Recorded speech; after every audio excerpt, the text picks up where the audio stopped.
Det var så en rettelsesvideo til at putte over i brusesliceren.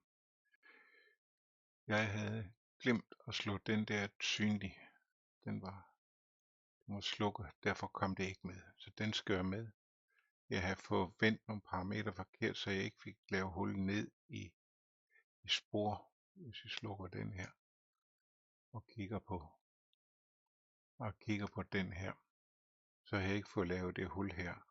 Så det blev ikke lavet i tegningen, fordi jeg havde trukket fra den gale vej.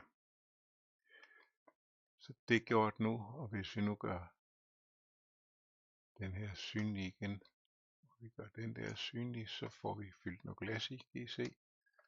Og hvis vi gør den der synlig, så får vi en bagplade.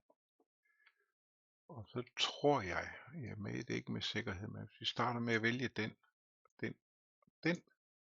og siger filer og eksport, der, og 3MF-fil skal det være. Yes. Så går vi i vores brusa. Den har jeg ikke lukket ned, den ligger her bagved. Og vi kan lige fjerne den der. Og jeg går lige herover og fjerner den der. Den har vi ikke brug for. Sådan. Så laver vi en import. Vores demo.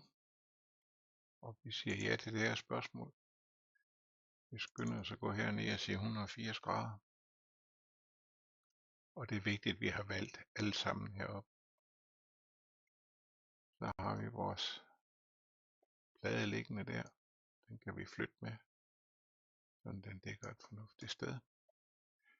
Hvis vi så slicer nu, og vi går helt ned i bunden, og vi så starter her, så kan vi se, at det første den laver, det er alle de små vinduer. Så laver den de hvide streger.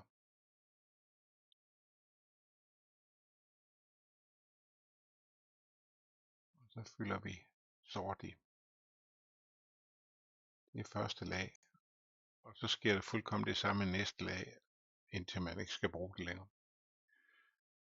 Og vi kan så kigge herover en gang og se, at det her det vil tage 4 timer og 38 minutter at printe. Og vi kan så køre op her. Og heroppe der ser vi nogle få huller. Det er ikke nemt at se på den her sort indikering. Og vi skal selvfølgelig herover have husket at skifte til det rigtige plastik. Og da vi skal have det der glas klar, så er vi nødt til at gå over i PTG, så kan vi bruge PLA. Jeg ved ikke, om vi på nogen måde kan gøre det her nemmere at se. Og der kan vi se de små huller der også. De går ikke hele vejen igennem. Hvis vi kører lagene op, der kan vi se her, der har vi gang i den. Der laver vi bare noget infill der.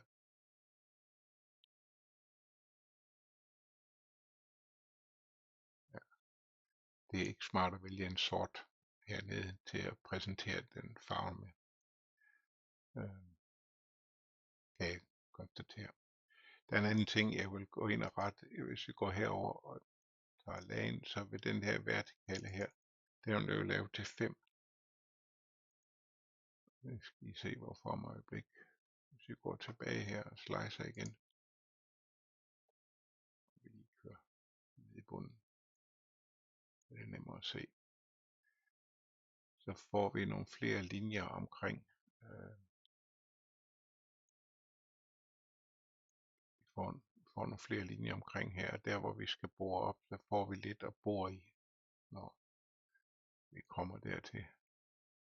Nej, det sort kan vi ikke se, men ja. Her kan I se, der får det der mellemrum. Der ser ud til at komme lige smule vidt der, det var ikke meningen. Sådan. Så der. Det var rettelsen.